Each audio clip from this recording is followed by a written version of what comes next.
This week on The Rock, we go over the closing of the bowling alley. Then, we shift gears to cover the recent art competition for AHS students. Finally, we take a look at Zoom classes and how students are choosing to leave their cameras off. All this and more this week on The Rock. 13 story on the rock, we'll make the show until we drop. We'll bring you news and we won't tell you lies. Please watch The Rock or we will cry. It's made for students just like you. You're gonna wanna see what we do this week on The Rock. 3, 2, 1, we're live. Welcome back to The Rock AHS. I'm Joni Amayam. And I'm Ali Perez. We are so excited to be broadcasting live from our studio. Okay, Ali, I've got good news and bad news. I already know the bad news. The local bowling alley has gone out of business. Elijah Huerta and I made a segment all about it. San Juan Lanes Bar and Grill first opened in 1960. It existed as a staple of Anacortes culture for 60 years and is now closing its doors for good.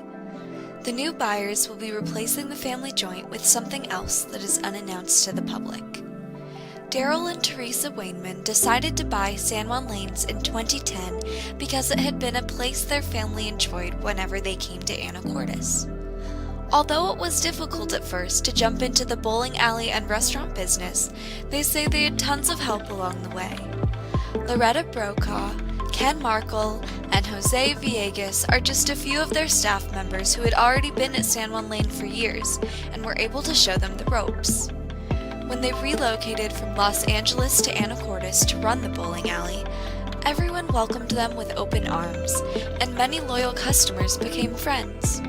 The Wainmans immediately felt at home when they arrived here, so they are extremely saddened to announce the closure of San Juan Lanes Bar and Grill as of October 25th.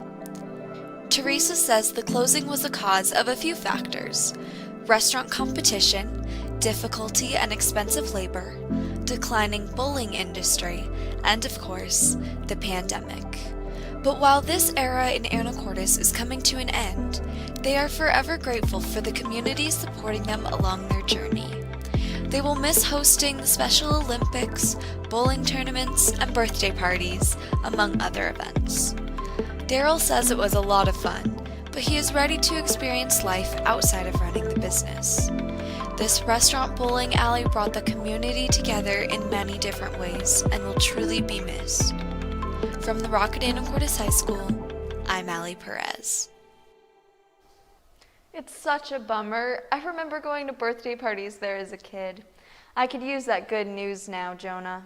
Oh yeah, the leadership class has been working hard to put on events that connect the students, one of which was the Halloween art competition this last week. I heard about that. It was so fun voting for student art. Amy Agregard and Gabe Burnett covered the competition in this next segment. With students learning from home, it's been hard to find the same sense of community at AHS. However, the leadership class has been hard at work trying to connect students in any way possible. One way of getting students connected was through submitting artwork and voting on favorites in AHS's fall art competition. We talked to the organizer of the event, Jessica Augustoni, about prompts, rules, and voting. So for the art competition, we're going to be doing a survey of all the submissions that we've gotten from the students.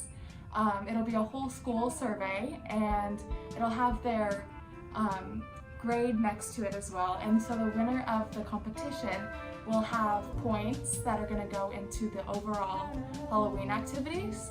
And then the grade that has the most points from that will get extra points added onto their homecoming score in the spring. For this year, Mr. DeLutri actually suggested we do some type of art competition thing since we are missing out on the murals for homecoming at the moment. And so we decided to kind of tie it into the Halloween activities because we knew it was an easy thing for kids to kind of do at home that won't interrupt anything. And so we kind of do this to include all students. We want to recognize the artists in our school and community and kind of show the entire school what our students are capable of and connect students in that way, while also like adding some competitive spirit to the school year. It has definitely been difficult to connect students this year, but projects like these certainly make things a little bit better. Keep up the creativity, AHS. Reporting for The Rock, I'm Amy Agregard. People at our school are super talented, and I'm so glad students are getting connected in these isolated times. Me too, although it is tricky having to still be separated by a screen. Especially when people don't turn on their cameras. Nathan and I made a segment about how students are choosing to leave their cameras off during Zoom. There's currently a big dilemma on whether or not you should have your cameras on or off during Zoom. Would it be better to have students required to have cameras on, or would that make the situation worse? In a recent survey sent out to AHS students, about 42% of the students were indifferent to the camera policy. However, about 40% disliked the policy, and only about 10% actually prefer. In order to really see both perspectives on this question, we asked some students their opinions about cameras in class. Well, the cons, there are many cons. They try to control you inside of your own house, which I don't like. The teachers can actually know what the students look like, and they can make sure that they're actually there and not just like skipping their Zoom. But the cons are that it kind of like invades their privacy. Some people don't have the facilities to have their own workspace, so it could be a shared space and something embarrassing could be happening, you know? Do you think that other students should be required to have their cameras on during class? Nah. I don't think it should be required, but I think it should be encouraged. Sometimes you're not feeling too good, or something is happening in your house that you don't necessarily want people to see. Do I feel less connected if people's cameras are off? Absolutely not. Because I know where they're coming from, you know? It's 8:40 in the morning. I rolled out of bed 3 minutes ago.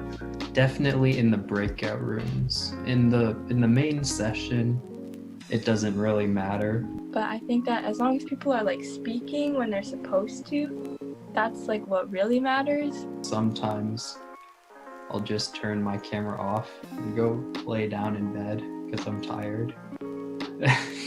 And I feel like it would be a little bit rude if I just get up during the meeting and then just lie down. Whether or not you prefer to have your camera on or off, teachers might have different views, and some might even have their own rules in class. We interviewed Ms. Fox to learn a little more on the policies of cameras. Our current policy is that we love to see students' faces. So yeah, the policy is that students need to have their cameras on during Zoom class. And the reason, I think, is many things. One, we know how important it is, how important relationships are in education. I fully believe that having good relationships with students, between students and teachers is integral to success in class and learning. And it's hard to do that if you can't see people's faces.